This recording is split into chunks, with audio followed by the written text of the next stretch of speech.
Alléluia. Dieu est bon et il est merveilleux. Alléluia.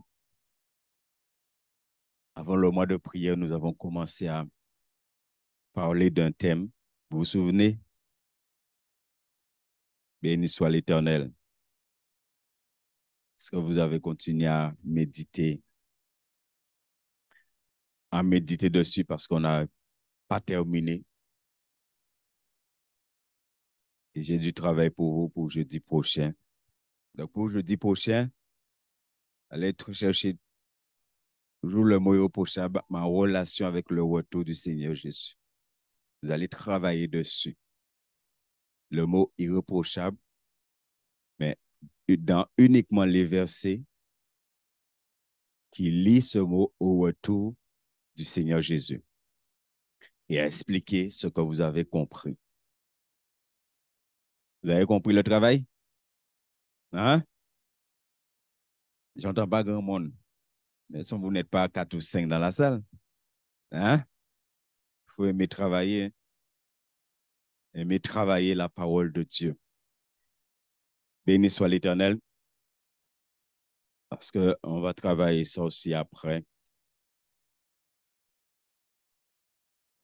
Yes. Être irréprochable pour être avec Dieu. C'est de ça que nous allons parler ce soir.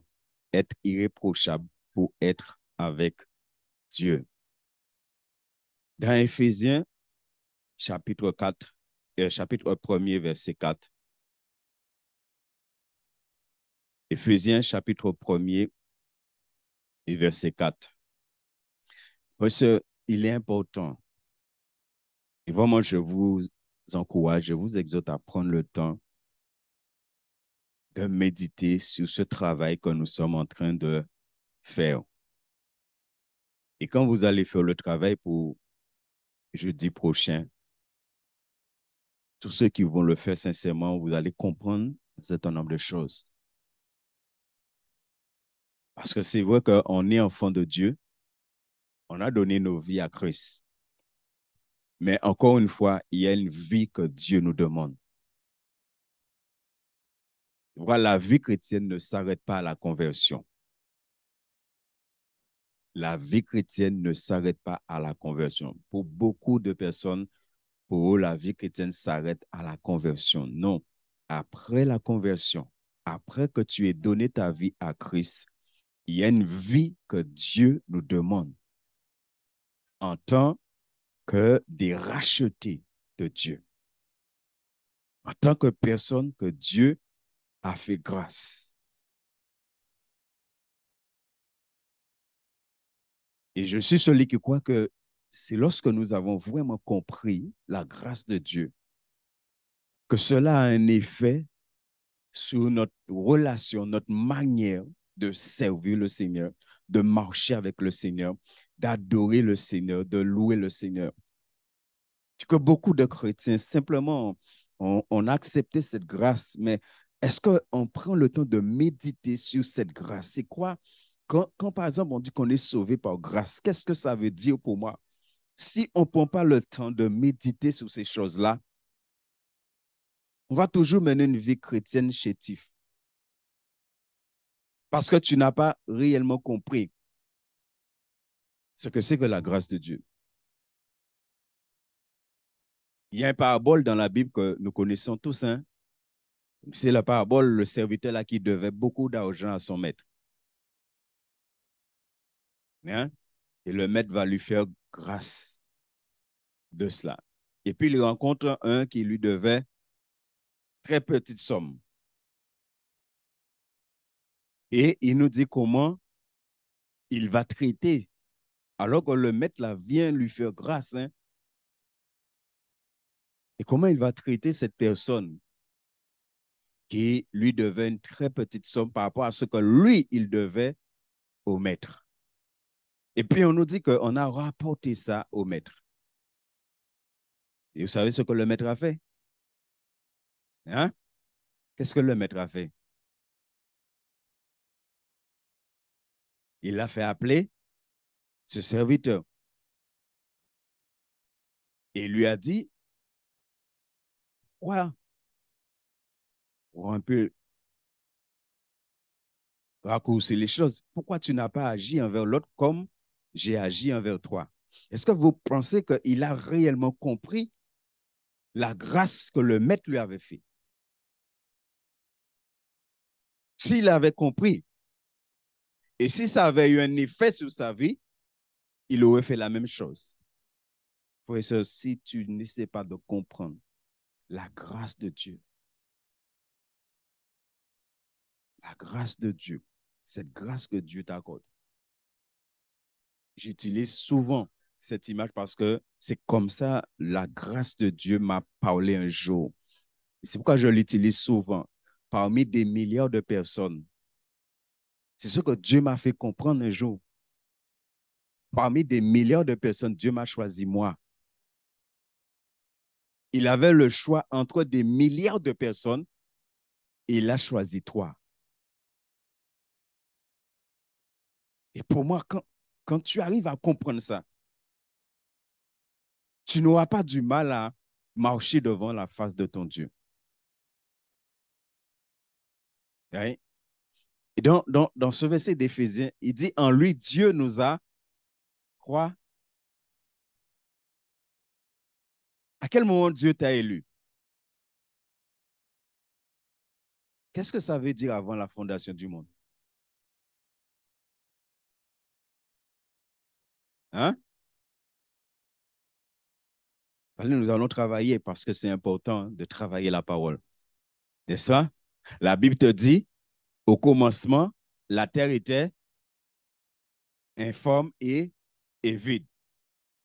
Béni soit l'Éternel. Au commencement, la terre était informe et vide. Et là, il te dit que Dieu t'a élu alors que la terre était informe et vide. Maintenant, mes frères, qu'est-ce que cela produit en toi? Quelle réflexion que ça produit en toi? En sachant que avant que rien n'existe sur la terre, et on pourrait même dire dans l'univers, que rien n'existe, toi, tu existais déjà.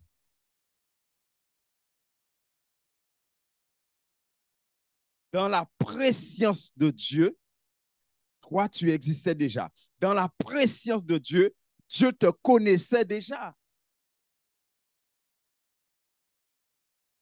Et Dieu, quand il te parle là d'élu, ça veut dire que Dieu t'avait déjà.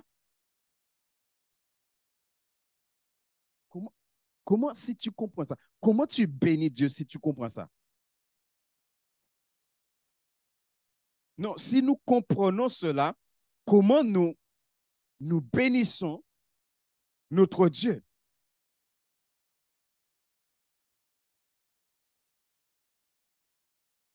Béni soit l'Éternel. Et c'est pourquoi là aussi, je parle de moi parce que c'est ce qui m'a été rapporté, que les médecins n'ont pas compris comment je suis en vie. Je devais mourir. Je ne vais même pas expliquer comment ma mère m'a eu. Mais les médecins n'ont pas compris. Mais je ne pouvais pas mourir. Est-ce que vous comprenez, frères et sœurs? Mais lorsqu'on rentre dans ces choses, lorsqu'on commence à méditer la parole de Dieu ainsi, quel effet maintenant ça a sur toi pour faire ce que Dieu te demande? Et regardez, en lui, Dieu nous a élus avant la fondation pour que nous soyons, alléluia, pourquoi Dieu t'a choisi? Pourquoi il t'a élu? Est-ce que nous avons compris ça? Est-ce que nous avons compris que Dieu nous a élus pour que nous soyons saints? Dieu t'a pas élu pour que tu sois impur.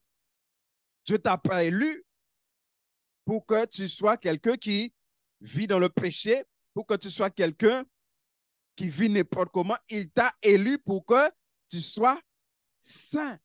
Et non seulement saint, mais il te dit saint et irrépréhensible. Dans d'autres versions, c'est irréprochable devant lui. Donc maintenant, bien-aimés, c'est est-ce que dans notre manière de marcher maintenant là, devant la face de Dieu, nous sommes saints et irrépréhensibles? Il y a à peine 2 semaines encore, j'ai entendu dans la bouche d'un chrétien encore, hein? Ah oui, de toute façon, pour monde, pas irréprochable, pour monde, pas saint, tout le monde péchait, en parlant des chrétiens. Et mon problème, c'est, est-ce que Dieu est un menteur? Hein, pas répondre vite, réfléchir avant. On ne peut pas dire bon Dieu pas mentir et à pourquoi faire bon Dieu mentir. Nous ne pouvons pas dire bon Dieu pas mentir et après nous, à de façon de parler en nous, nous avons fait des bons dieux en mentir.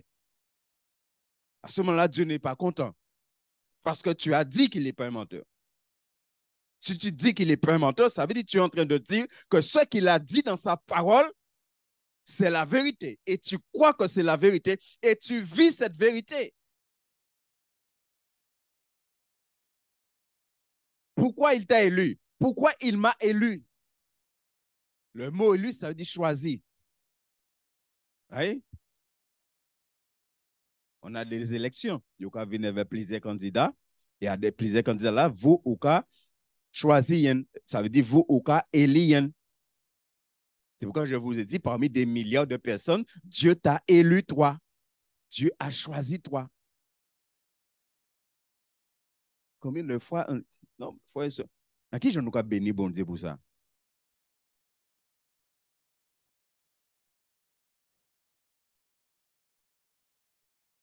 Mais maintenant, il te dit pourquoi il t'a élu. Ça veut dire maintenant, là, toi, tu dois savoir pourquoi il t'a élu, pourquoi il t'a choisi, pourquoi il m'a choisi. Est-ce qu'il m'a choisi pour que je vis n'importe comment? Ou est-ce qu'il m'a choisi pour être saint? Vous savez, là encore, ça vient prendre à contre-pied tous les chrétiens qui disent nous sommes des pécheurs. Est-ce que bon Dieu est élu pour être un pécheur?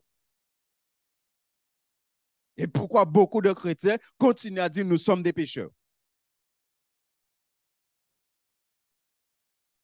C'est-à-dire, si toujours pécheur ou pour entrer dans l'élection, hein? Si toujours pécheur ou en dehors de l'élection, ou pourquoi rentrer dans l'élection? Donc, ça veut dire que vous entrer dans l'élection pour arrêter d'être un pécheur. Et pour entrer dans la dimension d'être un saint, parce qu'il t'a dit, il t'a élu pour que nous soyons saints.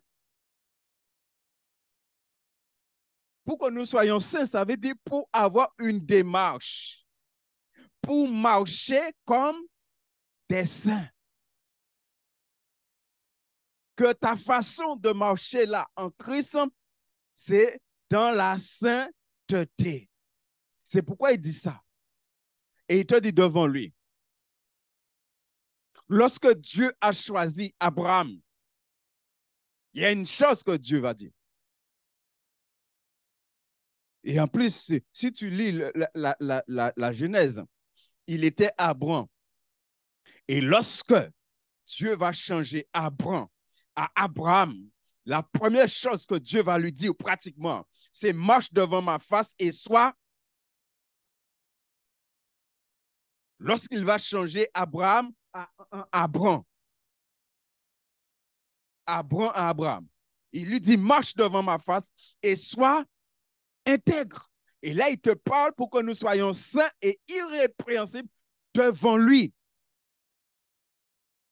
C'est-à-dire, ma manière de marcher là, maintenant, là.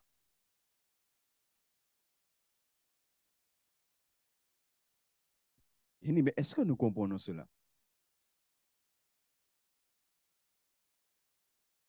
C'est pour ça que Dieu t'a choisi. Alléluia.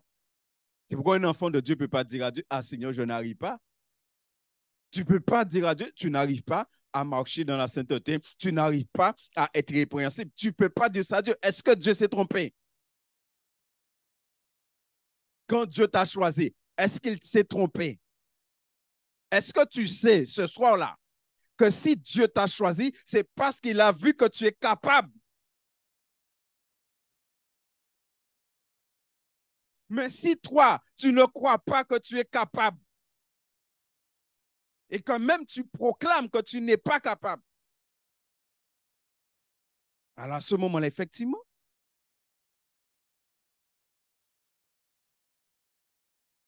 quand Dieu t'a choisi, il a vu quelqu'un capable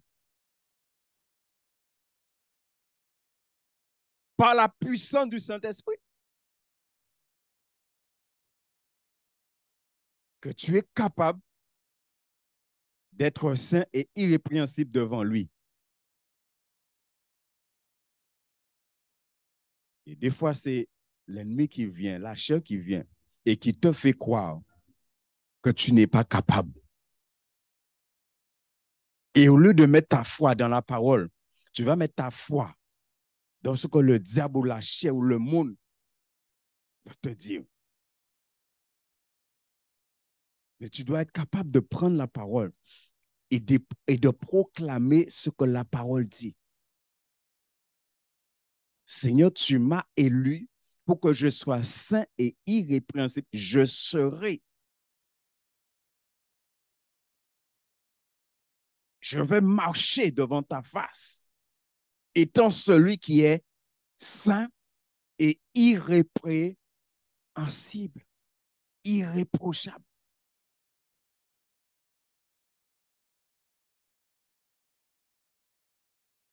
Combien d'entre nous ce soir, nous croyons dans cela? So, tu dois comprendre pourquoi Dieu t'a choisi.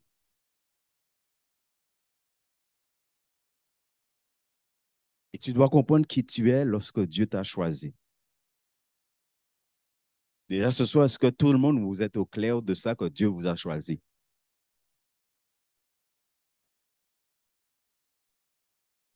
Quand tu te regardes, tu vois quelqu'un que Dieu a choisi. Alléluia.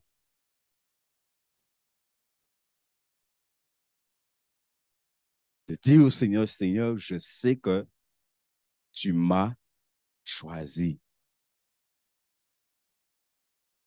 Alléluia. Que tu es au clair avec ça dans ton cœur, dans ton esprit, dans ton âme. Tu es au clair avec ça. Tu es un choisi de l'Éternel. Pourquoi tu ne dois pas avoir peur hein, aussi de regarder le diable ensemble en bataille encore? En bataille encore. Avant, tu étais ma bataille encore.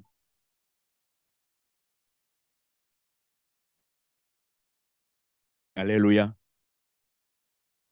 Et voyez, frère, ça, c'est ça comment on a compris la parole de Dieu. Comment on l'a compris? Et comment je l'ai accepté dans mon cœur. Vous voyez ce verset-là? Comment nous acceptons ce verset-là dans nos cœurs ce soir?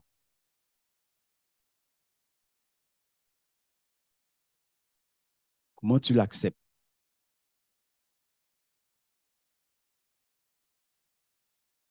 Dieu nous a élus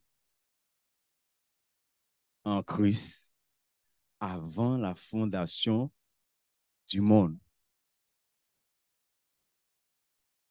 pour que nous soyons saints et irrépréhensibles devant lui.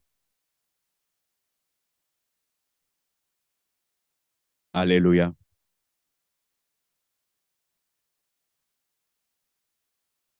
Et lorsque tu es dans cette démarche, lorsque tu es dans cette vie,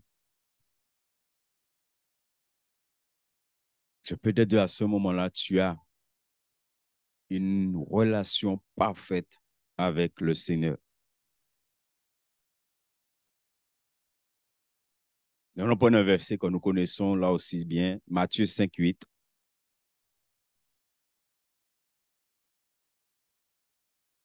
Heureux ceux qui ont le cœur pur, car ils verront Dieu. Alléluia. Qui peut m'expliquer qu'est-ce que ça veut dire avoir le cœur pur? C'est quoi avoir le cœur pur, avoir un cœur pur? On ne reste pas dans des générales, hein? On rentre dans les détails.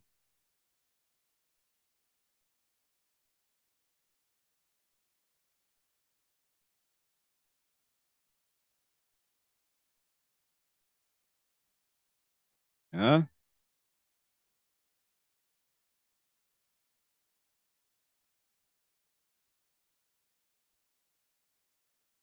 Un cœur pur. Comment tu peux dire qu'un chrétien a un cœur pur? Un enfant de Dieu a un cœur pur. Tu vas regarder un enfant de Dieu, tu vas lui dire, celui-là, il a un cœur pur. Ça se voit, hein? Quand tu es rempli de l'esprit, ça se voit.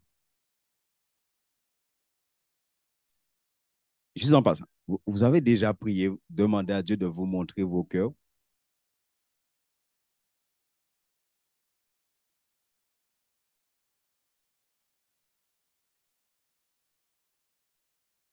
Tu demandes à Dieu de te faire voir ton cœur devant sa face. Comment ton cœur est devant sa face.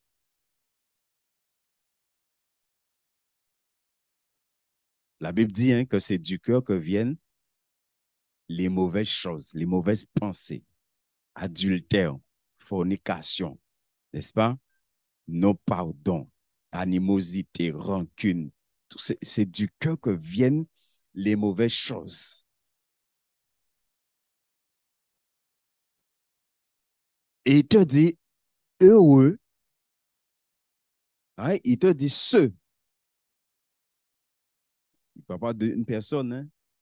Il te dit ceux qui ont le cœur pur. Alléluia.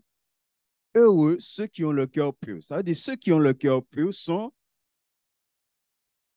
heureux. Béni soit l'Éternel. Ceux qui ont le cœur pur sont. Est-ce que tout le monde là, ceux-là, là, sont heureux? C'est-à-dire, dans quel cas, pas ni pour tristesse, pas ni pour angoisse, pas ni à rien. Béni soit l'Éternel. Parce que souvent, les chrétiens, ils ne sont pas heureux. N'est-ce pas? Ni toutes sortes de bitins, ni toutes sortes de souffrances, toutes sortes de bitins à d'un cœur. Vous savez, un cœur qui n'est pas pur ne peut pas prier.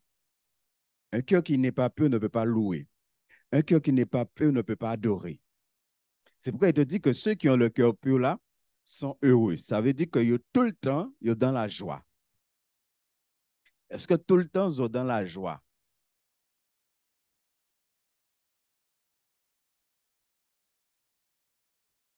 Je prends un truc simple, hein? L'inquiétude. L'inquiétude que souvent nous laissons entrer dans le cœur.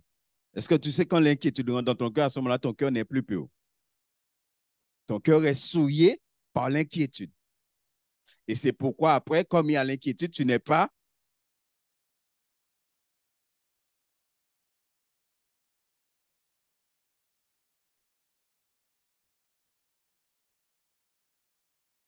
Un cœur pur, c'est un cœur qui n'a rien de contraire à la volonté de Dieu. C'est un cœur pur. Un cœur pur, tout ce qu'il y a dans le cœur là est conforme à la volonté de Dieu. Donc, dès que quelque chose rentre dans le cœur qui n'est pas conforme à la volonté de Dieu, conforme à la parole de Dieu, à ce moment-là, le cœur n'est plus pur.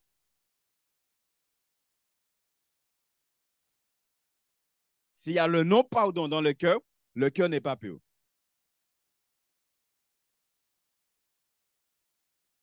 Et qu'est-ce que Dieu veut?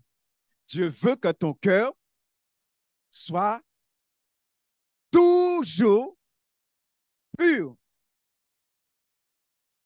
Parce que c'est ce qui va te permettre de le voir. Parce qu'il dit, car ils verront. Qu'est-ce qui va voir Dieu?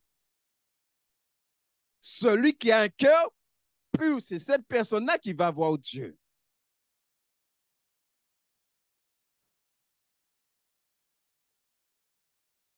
Béni soit l'Éternel. Est-ce que nous sommes au clair avec ces choses-là?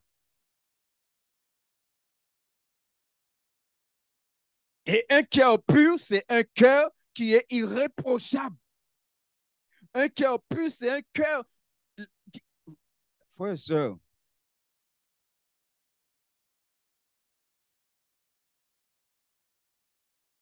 comment nous voyons ces choses?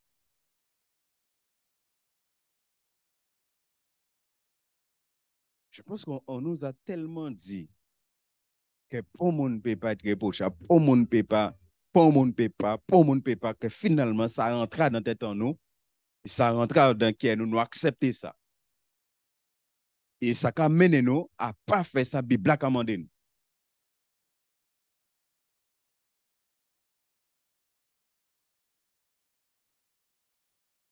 Alléluia.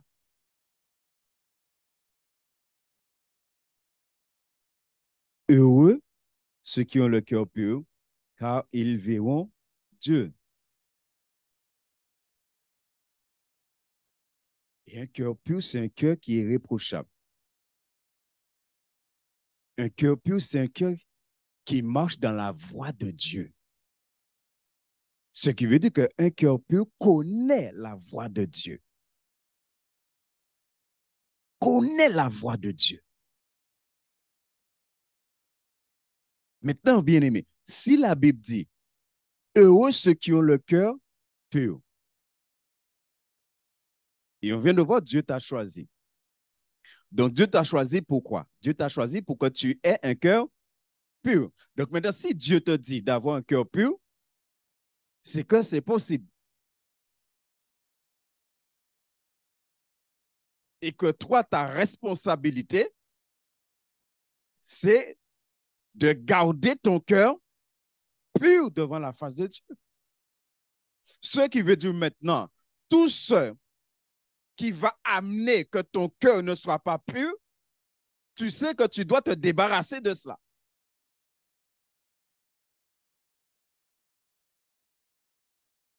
Mon fils,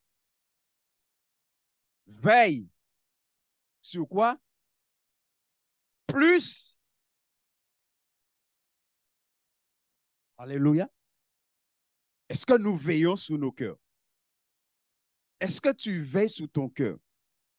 Est-ce que tu veilles sur les pensées qui rentrent dans ton cœur? Puisque la Bible dit que c'est du cœur que viennent les mauvaises pensées. Mais avant que ton cœur manifeste, parce qu'il te dit que la bouche parle de l'abondance,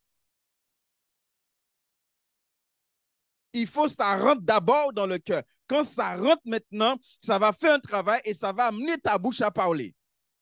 Mais comme tu sais ça, et il te dit, mon fils, veille. Ce qui veut dire que tu empêches que les mauvaises choses rentrent dans ton cœur. Parce que tu sais que c'est ça maintenant qui va faire que tu ne sois pas irréprochable. Tu sais que dès que ton cœur, là, quelque chose de... Est-ce qu'on est au clair avec ça?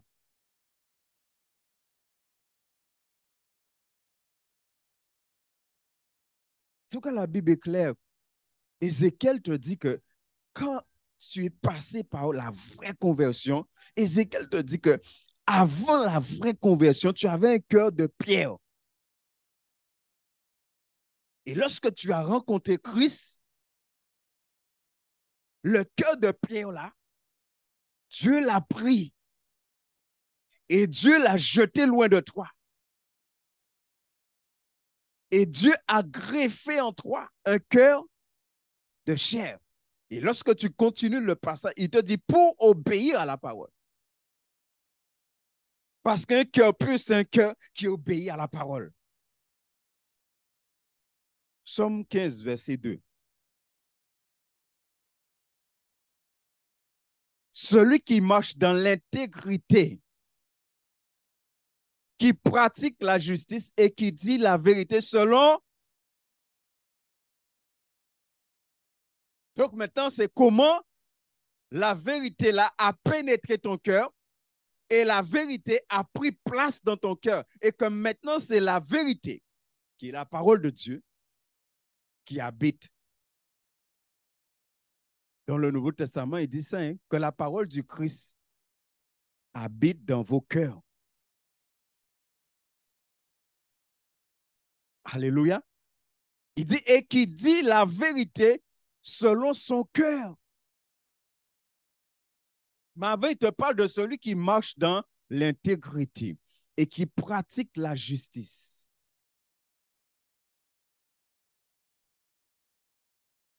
Ce sont ces choses-là qui amènent à ce que toi et moi, nous soyons irréprochables aux yeux de Dieu.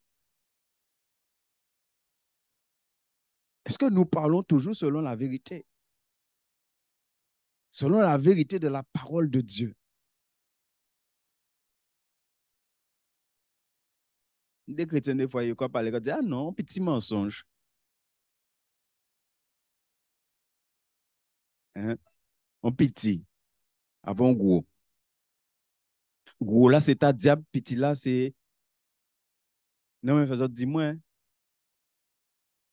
Non, gros là, c'est ta diable. Nous savons ça. Mais petit là, c'est ta qui monde. Comment pas ta diable? Donc, c'est ta qui monde. Non, mais comme moi, pas savent.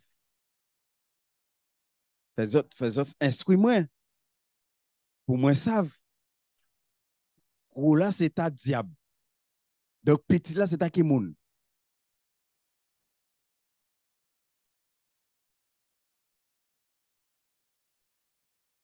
Non, pas un gros, pas un gros, un petit.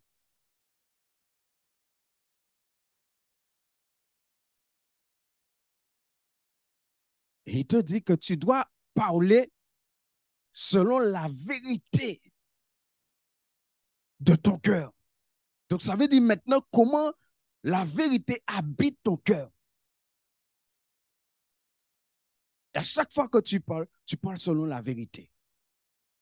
Tu parles selon la parole. Et la Bible te dit que l'évangile, c'est oui, oui, non, non. Et des fois, nous regardons, oui, la Bible dit ça, mais. Et on ne se rend même pas qu'à partir du moment qu'on dit ça, c'est pourquoi la Bible est tellement bien faite qu'il te dit que le mais vient du diable. Ce qui veut dire le mais là, c'est un mensonge.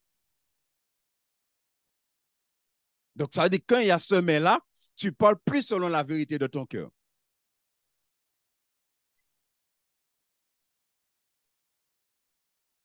Est-ce que nous comprenons ça?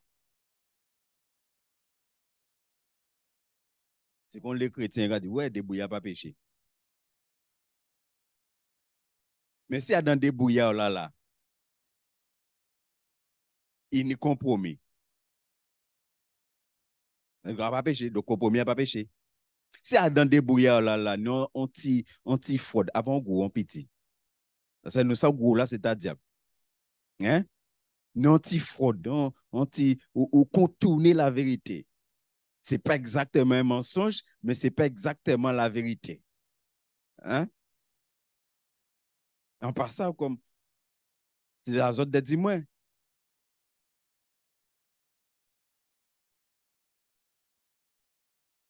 Il y a une fois, un jour, on était en train de parler de la vérité.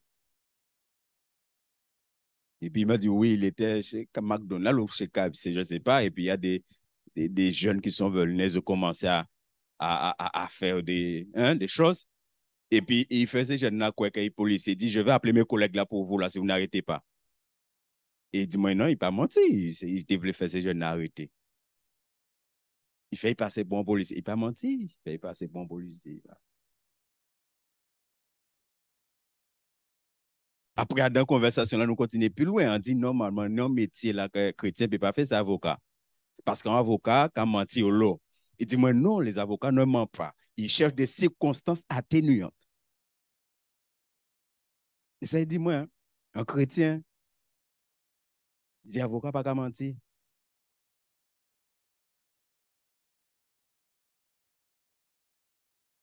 Donc, là, chrétien a parlé comme ça. Et la Bible te dit que tu dois parler selon la vérité. Ça veut dire, comment cette vérité-là a imprégné mon cœur pour que à chaque fois que je parle, c'est la vérité qui sort. Pour que mon cœur soit pur.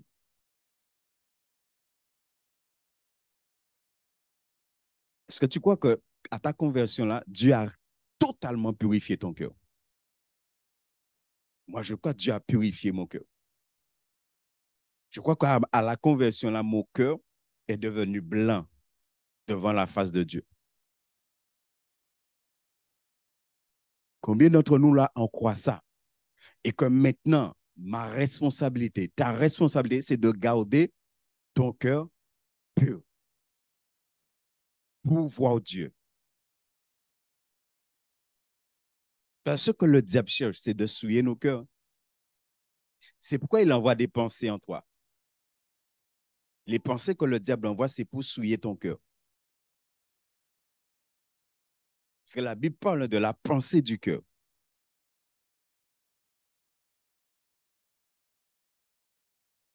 Le psaume 119, verset 11, on connaît bien. Il dit, je serre ta parole dans mon cœur afin de ne pas, voilà, je serre ta parole dans mon cœur afin de ne pas pécher contre toi. Ça veut dire afin de garder mon cœur pur. C'est pourquoi je serre ta parole.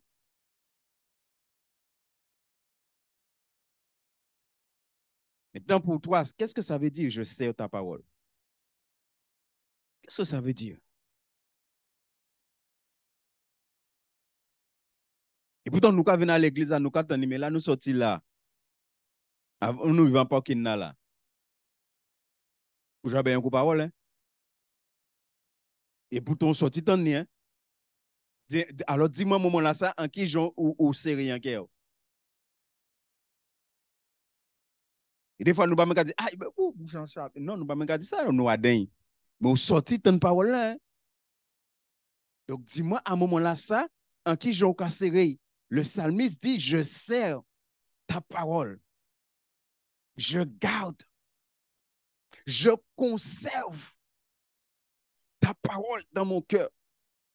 Parce que je sais que c'est ta parole qui va me permettre de garder mon cœur pur. Et c'est pourquoi il dit afin de ne pas pécher. Ce qui veut dire que quand tu sers la parole, quand tu gardes la parole dans ton cœur, la parole empêche le péché d'entrer dans ton cœur. La parole devient une protection. Des fois, nous avons prié pour débuter, mais nous pas même ça pour que nous avons prié. Quand tu pries pour avoir le bouclier de la foi, qu'est-ce qui renforce? Qu'est-ce qui fait? Ni des chrétiens, bouclier, ils sont bagues. Ni des bagues, ni un gros bitin là, c'est ça, bouclier. Alors, les diable voyer flèche, automatiquement, au prix. Et ni des chrétiens, ou pas qu'à voir yo. Ou qu'à voir bouclier là, mais pas qu'à voir yo des boucliers là. Donc, diable peut voyer toute flèche, ça peut attendre vous. Parce que bouclier là, quand si qu'à vos plaies. Ça, c'est la connaissance de la parole. C'est pourquoi diable qu'a fait le bitin pour chrétien par les Bibles. Plus ou qu'à les Bibles, plus comprendre, plus bouclier là qu'a augmenté. Est-ce que tu comprends ça? Plus tu lis la parole, plus tu comprends la parole, plus tu mets la parole en pratique, plus le bouclier se déploie. Jusqu'à un moment, on ne te voit pas derrière le bouclier. On ne te voit pas. Donc, diable peut voir toute flèche, ça peut qu'atteindre vous. Parce que le bouclier là qu'a protégé vous.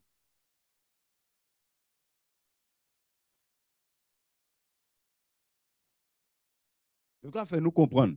Si nous ne pouvons pas comprendre, nous pouvons prier, Seigneur, augmente-moi mon bouclier, mon parler Bible. Et qui j'ai fait ça? Non, comment Dieu fait ça? Quand prier, ah Seigneur, augmente-moi mon bouclier. Au pas qu'à les paroles là.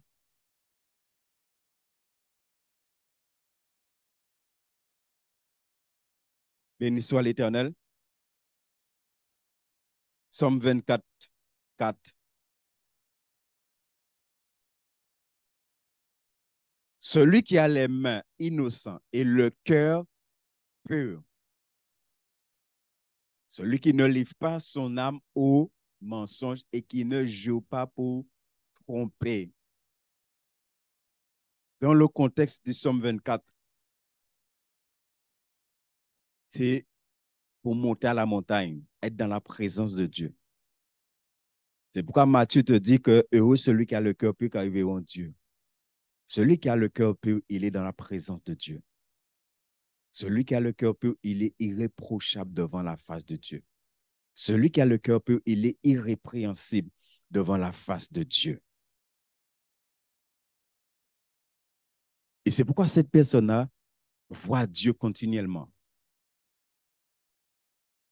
Celui qui a le cœur pur, il voit Dieu continuellement. Il voit Dieu tous les jours. Est-ce que vous savez que nous sommes appelés à voir Dieu tous les jours?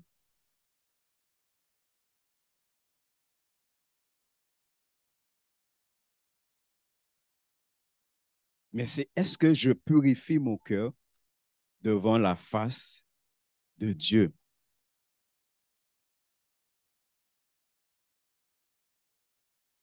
Ce soir-là, chacun de nous dans cette salle, notre travail, c'est de purifier nos cœurs devant la face de Dieu et de garder mon cœur pur devant la face de Dieu. Garder le cœur pur, c'est garder le cœur à être irréprochable, à être irrépréhensible. Celui qui a le cœur pur, automatiquement, quand il va arriver devant Dieu, il sera irréprochable. Parce que tout au long de ta vie chrétienne, tu as mené un combat pour garder ton cœur pur. Parce que des fois, nous avons un petit problème, elles vont c'est tout de suite, nous allons dans la colère, nous allons dans l'animosité, nous allons dans ces bitins-là, ça. Après 20 ans de conversion, quand nous vous convertis, moi, pas de problème. Mais on est 5 ans, 10 ans, 15 ans, 20 ans de conversion, on va dans bitin comme ça, ou pas comprendre rien à l'évangile. Non. Parce que ça fait 5 ans, 10 ans, 15 ans, 20 ans, ou quand maintenant combat pour garder KO, ça veut dire à un moment, ça arrive là, ça ne va même pas faire rien. Ou j'ai dans l'autre. Si après 20 ans, tout ce toujours fâché ou j'habite, donc KO pas pur. Au contraire, c'est mauvais bitin qui n'a dans KO. Parce que quelle nuit qui a fait nous réagir. Hein? Béni soit l'Éternel. C'est ça, quand le cœur est pur,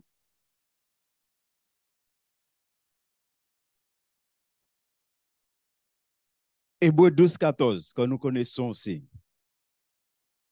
Recherchez la paix avec, voyez, rechercher, qu'est-ce que tu dois rechercher? Avec quelques-uns? Hein? Donc, ce qui veut dire que tu dois être en paix avec tous tes frères et sœurs. Tu ne peux pas ni un frère, un sœur à l'église ou père me dire bonjour. Ça ne doit pas en paix veille. Hein? Il ne peut pas ni un frère, un sœur à l'église que vous fâchez et veille.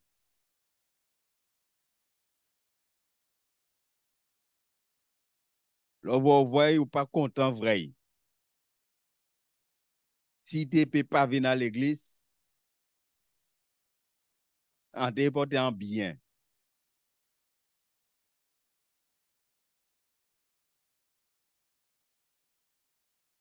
Quand j'étais jeune chrétien,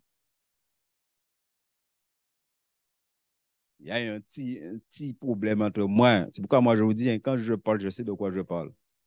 Ça, c'est une dans la vie. Et puis, on décidé, j'étais à Bananier pour ceux qui connaissent hein, l'école des disciples. Et ça se passe à l'église de Goubert, pour ceux qui connaissent. Et normalement, tous les mercredis, on a la réunion de prière. On dit, ah, bah, restez là, moi, parce que mon nas, à chaque fois, vraiment, comment qu'à déranger. Et puis, j'ai entendu clairement, c'est pour les gens, tu vas à l'église. Habillement tellement vite. J'ai déjà vécu des choses avec le Seigneur, donc je sais de quoi je parle. Parce que sous Paka, ça veut dire au pas en paix avec mon âme. Et la Bible te dit rechercher la paix avec. Donc, on doit tous là être en paix les uns avec les autres. Donc, si tu n'es pas en paix avec ton cœur n'est pas pur. Et tu n'es pas irréprochable. Celui qui est irréprochable, il est en paix avec tout le monde. Il faut qu'on comprenne ce que ça veut dire être irréprochable.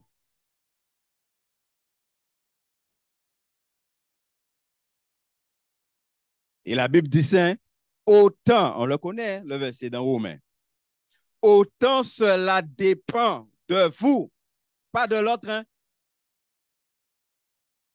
Il dit autant que cela dépend de vous, soyez en paix. Il dit autant cela dépend de toi. Éphésiens vient nous dire aussi, efforcez-vous de conserver l'unité de l'esprit par le lien de la paix. Si tu n'es pas en paix avec les autres, tu n'es pas irréprochable. Pourquoi tu n'es pas irréprochable? Parce que Dieu voit que tu n'es pas en paix avec X, avec Y. Dieu le voit. Tu peux le cacher au pasteur Kali, mais vous connaissez la phrase, hein? Dieu voit un fourmi dans la nuit. Voilà.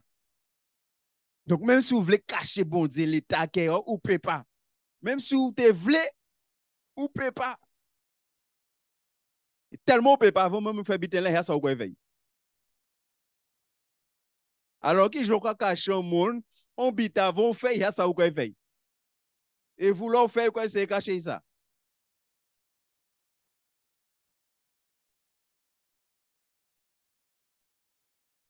Quand tu n'es pas en paix avec tout le monde, Dieu le voit.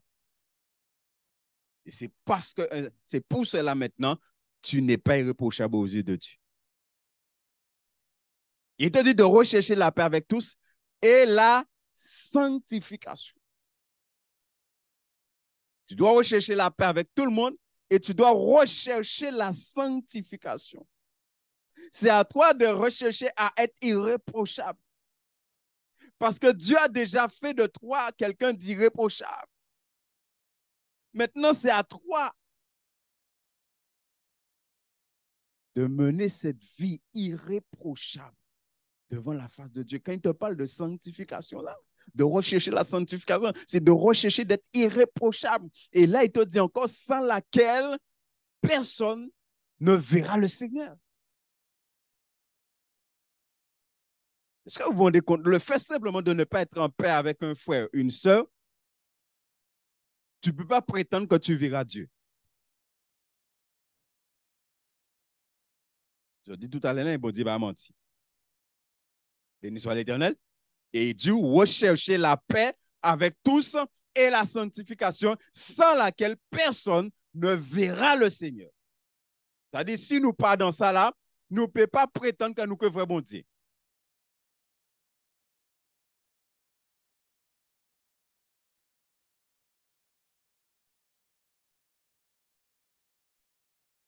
Béni soit l'Éternel.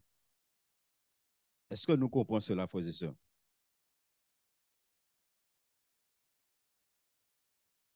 Quand tu recherches la sanctification, ça veut dire, comme Pierre nous dit, hein, d'être saint dans toute notre conduite. Ça veut dire que tu es saint dans toute ta conduite parce que tu recherches ça. Frères et sœurs, comment toi et moi, nous recherchons à être saints à tout moment, à tout instant? Comment nous recherchons la sanctification? Et un cœur qui est pur recherche la sanctification, aspire à la sanctification, désire la sanctification, aime la sanctification.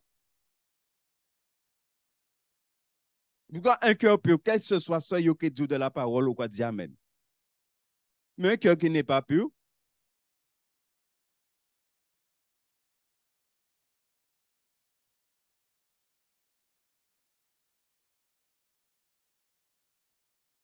béni soit l'Éternel. Éphésiens 5, 26, 27. Il est dit afin de la sanctifier par la parole, après l'avoir purifiée par le baptême d'eau. Selon le contexte d'Éphésiens 5, il parle du mari et de la femme. Et le verset 25 dit comment le mari doit aimer sa femme comme Christ a aimé l'Église. Et il dit afin de la sanctifier par la parole, après l'avoir purifiée par le baptême. Regardez bien la tournure de la phrase, frères et sœurs. Il te parle de la sanctifier par la parole. Mais cette sanctification vient après l'avoir purifiée. Ce qui veut dire que le Seigneur t'a purifié. C'est pourquoi je vous ai dit tout à l'heure là que à la conversion, le Seigneur t'a donné un cœur pur. C'est déjà fait. À la conversion, le Seigneur, il y a des choses qu'on doit comprendre qui nous a été données à la conversion. Pour ne pas aller prier pour l'avoir.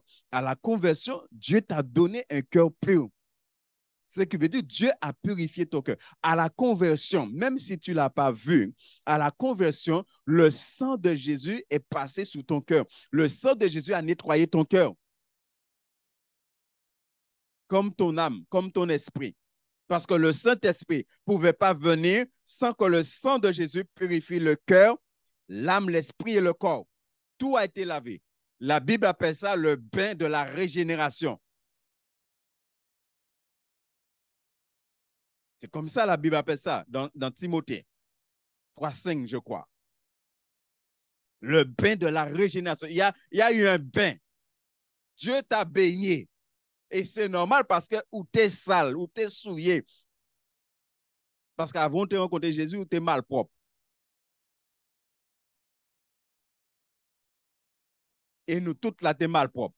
Même si tu t'es baigné 2 fois, 3 fois dans la journée, ou t'es malpropre quand même. Parce que des bons péchés, nous t'es voter nous à dans péché. Ou mon chien, la crapaud, la mort, les gars, ou là, dedans. Et puis, il vient dans casa là, ou quand il y a bon savon qu'adam, là, lâché, il a veillé, il a gardé bien. Soit il voit qu'il a gardé, il a fait un petit semblant bétain. Là, tourne dehors, il arrive en crapaud là. Il arrive en crapaud là.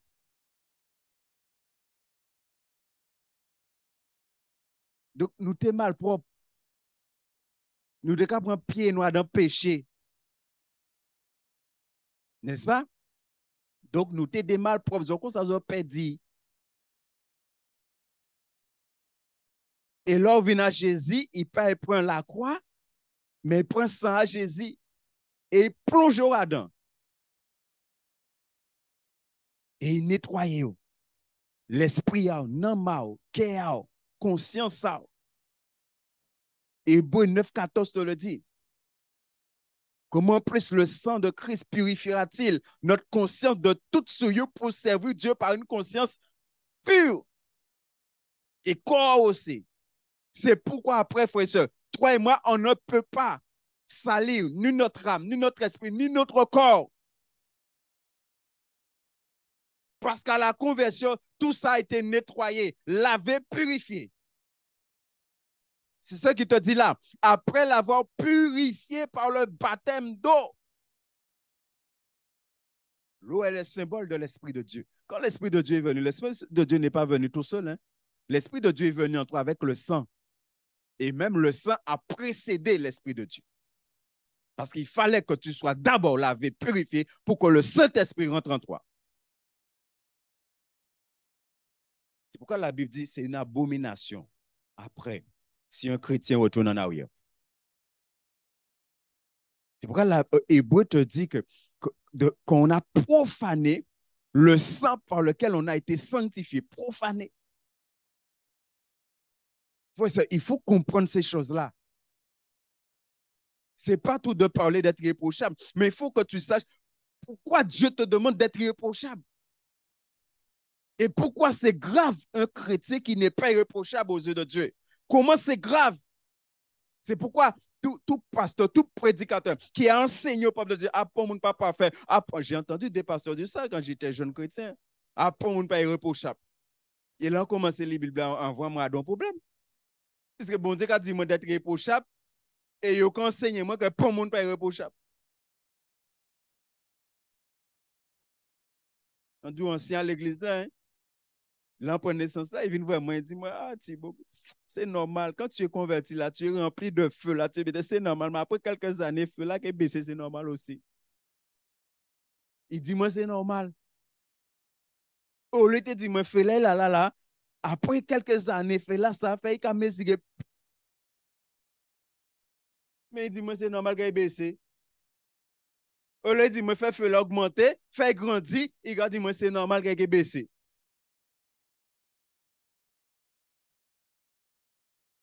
Et mes conseils que le chrétien.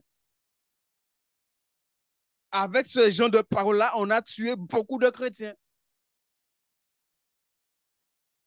Et c'est vrai, quand je regarde l'église où j'ai pris naissance, tous les jeunes qui étaient là, ils sont tous dans le monde, là. Ils sont tous. Ils sont tous. Il n'y a pas rien qui est dans le. Ils sont tous. Ils sont dans le monde. Ils sont jamais mariés, ils ont divorcé, ils sont dans la fornication, ils ont changé madame 3 ou 4 fois. Ils étaient à l'église, dans le groupe de louanges. Ils étaient dans le groupe de musique qui a fait le tour de la Guadeloupe.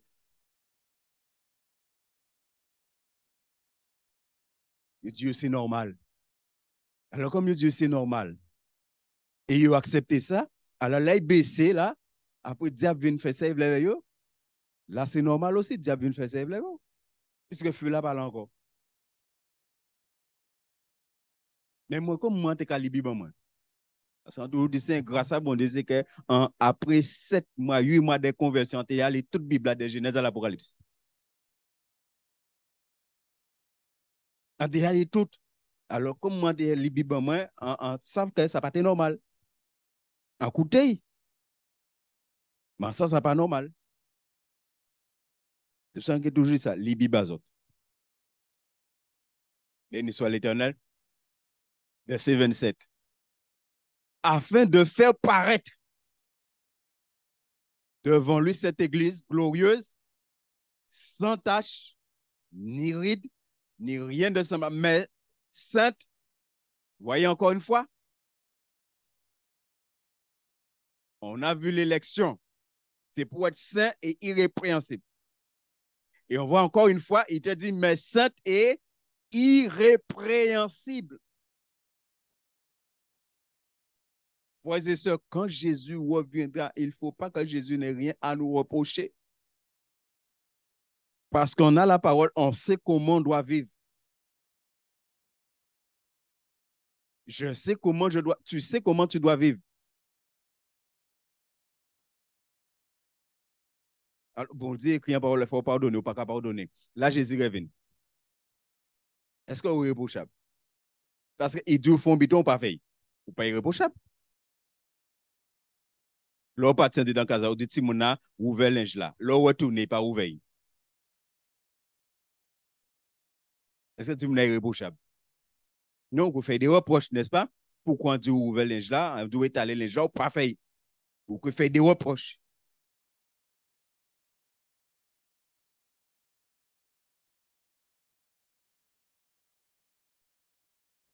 Béni soit l'Éternel. 2 Corinthiens 11, 2.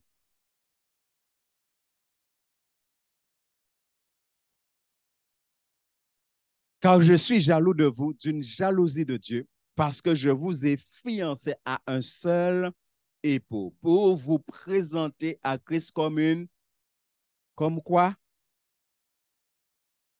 Comment l'Église est appelée à se présenter à Christ? Comme une vierge pure. Béni soit l'Éternel. Est-ce que nous sommes d'accord avec ça? Hein? Donc, si la Christ retourne, virginité au pédli, qu'est-ce qu'elle fait avec vous? Mais c'est normal, hein? Alors, quand on dit en fiancé, on madame, l'enfiancé en savent, il était vierge, hein? La nuit, notre rivée, pas ni virginité encore. Est-ce que tu dit moi qui accepte ça? Même surtout aimer, hein? Ou ne peut pas accepter ça. Parce que ça veut dire, il est souillé, elles vont l'autre. Ça veut dire, ça, on est à côté de là, son bité qui est souillé. Parce que l'ont rencontré, il pas souillé. Quand on a dit, il était neuf et il n'est pas neuf encore. Il est d'occasion. Et vous savez que vous fiancé avait neuf.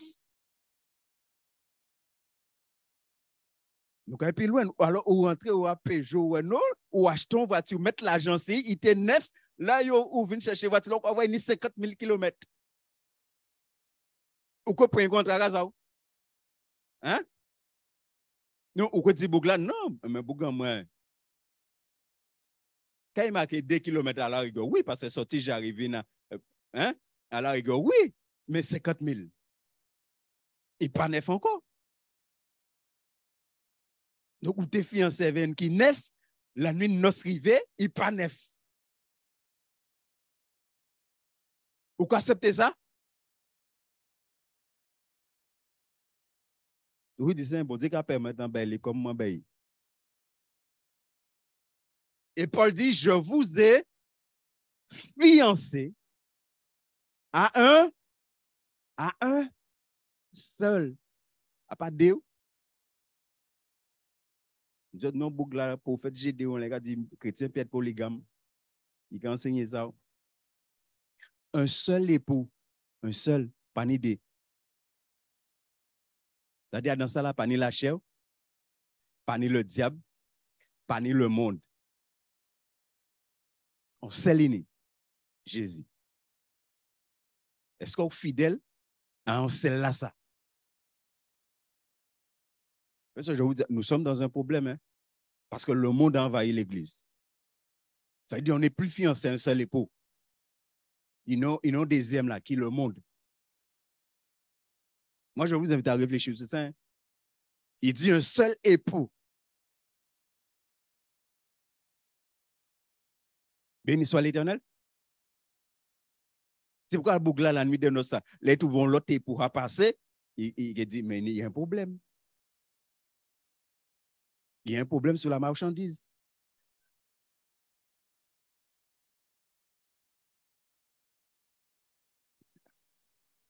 Lévitique 21:13. Lévitique 21:13. Il prendra pour femme une vierge. Christ prendra pour femme une vierge. C'est pourquoi il a dit que quand Christ a choisi l'Église maintenant, Christ va faire un travail de sanctification dans l'Église pour que l'Église se présente à lui comme une vierge pure. Ce qui veut dire que toi et moi, on doit laisser Jésus nous sanctifier. Donc, quand Jésus nous dit telle chose, ce n'est pas bon, il ne faut pas même à raisonner avec. Parce que ça veut dire que tu refuses la sanctification que Christ est en train de faire. C'est pourquoi dans l'Église, on est là pour prêcher le Christ dans l'Église. Pour que le peuple de Dieu soit sanctifié. Ce qui veut dire être irréprochable.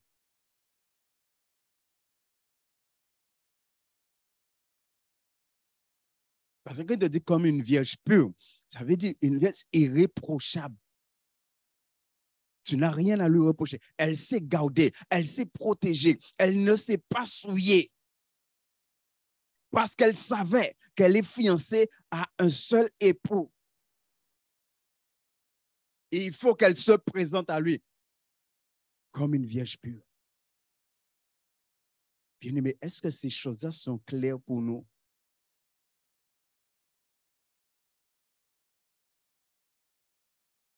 Est-ce que c'est clair pour nous? Apocalypse 19, 7 et 8, connaissons ces versets aussi. Réjouissons-nous et soyons dans l'allégresse et donnons-lui gloire, car les noces de l'agneau sont, alléluia, ça c'est le retour du Seigneur Jésus. Les noces de l'agneau sont venues. On vient de voir, Paul a dit, je vous ai fiancé à un seul époux pour vous présenter à lui. Pour vous présenter. Comment je suis appelé à me présenter à l'époux? Comme une vierge pure. Là, il dit, les noces de l'agneau sont venues et son épouse s'est préparée. Son épouse s'est préparée. Quand il te parle de préparer là, son épouse a fait tout ce qu'il fallait faire pour être irréprochable. C'est ça, se préparer.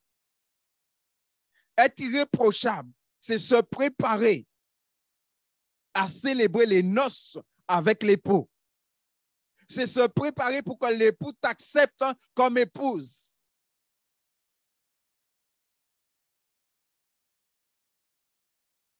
C'est ça, être irréprochable. Je me prépare. Être irréprochable me permet de me préparer. Et je sais que je n'ai pas le choix. Si je veux me présenter à lui, je dois être irréprochable.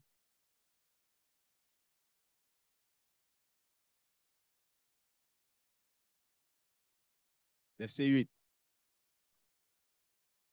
Et il lui a été donné de se revêtir d'un fin lin, de se revêtir, de s'habiller. Et il te dit, c'est quoi le fin lin? Fin lin éclatant et pur, car le fin lin, ce sont les œuvres justes des saints. Ce sont les œuvres justes des saints. Nos œuvres. Il faut dire sur nos œuvres. C'est comme un vêtement. Donc, quand Isaïe dit que lorsque quelqu'un a le mal, lorsqu'une personne a le mal en elle, Isaïe te dit que quel que soit ce que la personne fait, c'est souillé.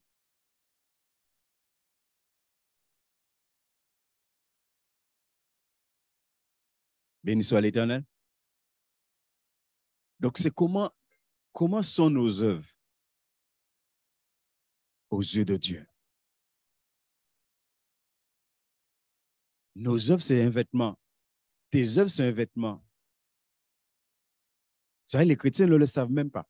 Tes œuvres, c'est un vêtement. Donc, ça veut dire, si les œuvres ne vont pas bon, le vêtement-là qu'on porte là n'est pas bon non plus. Il est souillé. C'est pourquoi, bien-aimé, quand nous demandons pardon à Dieu, tu dois demander à ce que le sang de Jésus purifie la robe. Chaque fois que tu pèches, la robe qui t'a été donnée est entachée. Chaque péché est une tâche que tu rajoutes. C'est pourquoi tous les jours, tu dois prier, tu dois demander pardon à Dieu. Là où tu as sali la robe qu'il t'a donnée, demander que le sang de Jésus vienne purifier. La Bible dit, lorsque le serviteur a eu la vision, il a vu la foule. Lorsqu'il a demandé, qui est cette foule? On nous dit, cette foule vient de la grande tribulation. Et on nous dit, ils ont lavé leurs robes et les ont blanchis dans le sang de l'agneau. C'est-à-dire, nous devons être continuellement. C'est pourquoi 1 Jean 1,9 est là. Si nous confessons nos péchés, il est fidèle et juste pour nous les pardonner, un, et pour nous, deux. Après que Dieu t'ait pardonné, Dieu envoie le sang de Jésus pour te purifier. Pour laver ta robe. Pour que tu sois toujours en vêtements blancs devant sa face.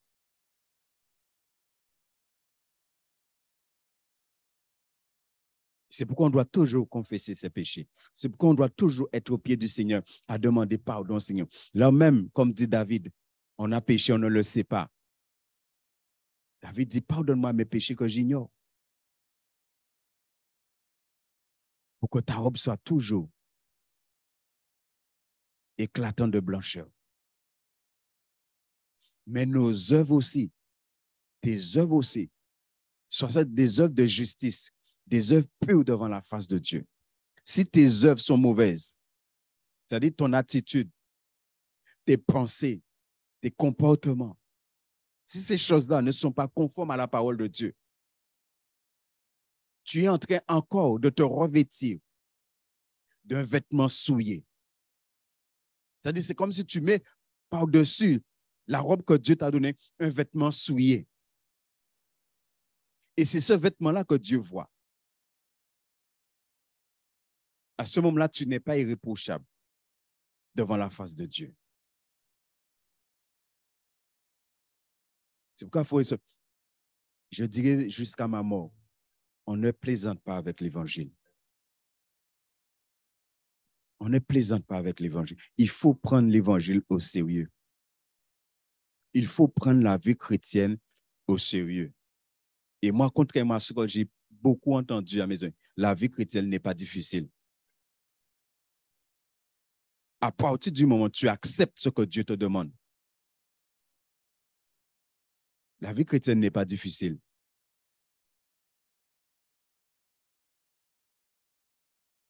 Parce que la Bible dit de marcher par l'esprit.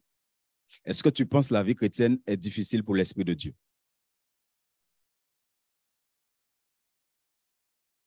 Donc, si tu marches par l'esprit, tu ne vas pas trouver la vie chrétienne difficile. Si tu vis par la chair, tu vas trouver la vie chrétienne difficile.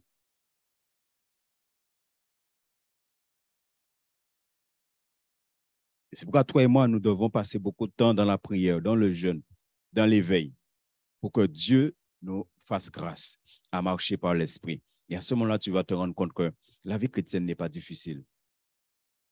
Il y a des épreuves dans la vie chrétienne. Ça, la Bible est claire. Et même les épreuves, la Bible dit, ça doit être un sujet de... Parce que ton cœur est...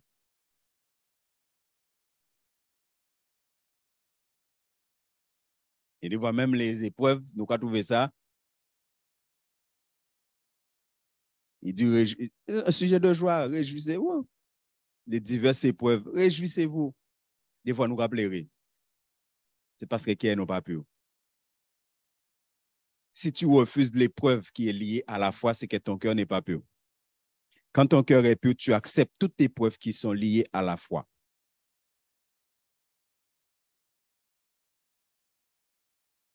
Aujourd'hui, je ne vais pas vous dire quoi. Aujourd'hui, j'ai vécu une expérience avec Dieu où, à la base, j'aurais pu mal prendre ça. Mais lorsque je me suis trouvé face à la chose, tout de suite, il y a un verset qui est venu, « Toute chose concourt au bien de ceux qui aiment Dieu ». Et après, quand j'ai comparé un truc que j'ai vu, effectivement, Dieu a permis ça pour me montrer quelque chose. Mais nous, les chrétiens, toutes choses concourent au bien de ceux qui aiment Dieu. Mais l'homme arrive tout de suite au genre. Il dit toutes choses.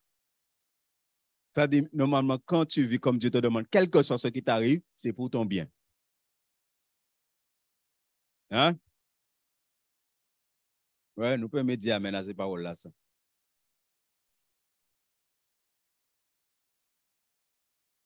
C'est comme quand la Bible dit, rendez grâce. Ils ont rendre grâce pour tout bien. Hein? La Bible dans la règle, est-ce qu'on peut rendre grâce?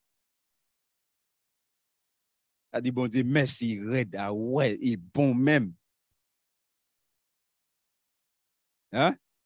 Non, ils ont parlé encore, ils ont déconnecté. Ouais, on va conclure. Jean 3, 3 et 6. 1 Jean 3, verset 3 et verset 6. Quiconque a cette espérance en lui se purifie, comme lui, le Seigneur, est pur. Est-ce que Jésus a été irréprochable?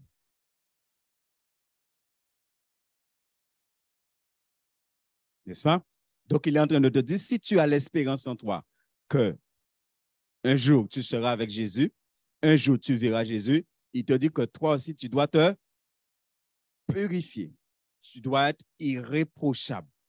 Comme lui, le Seigneur est pur. Comme lui, le Seigneur est irréprochable. Parce qu'en tout, il a obéi à son Père.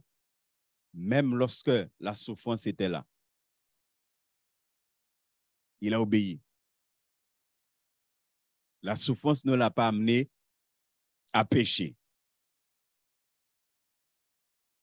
C'est-à-dire, si un monde a fait souffrir, ou pas doit être péché. Béni soit l'Éternel. Si un monde a fait souffrir, ou pas ni doit ni amertume qui est au contre monde là. Ou pas ni doit ni rancune qui est au contre monde là. Ou pas ni doit ni haine qui est au contre monde là. Ou pas ni doit ni animosité qui est au contre monde là. Ou pas ni doit médiser si monde là. Ou pas ni doit garder un coin asier.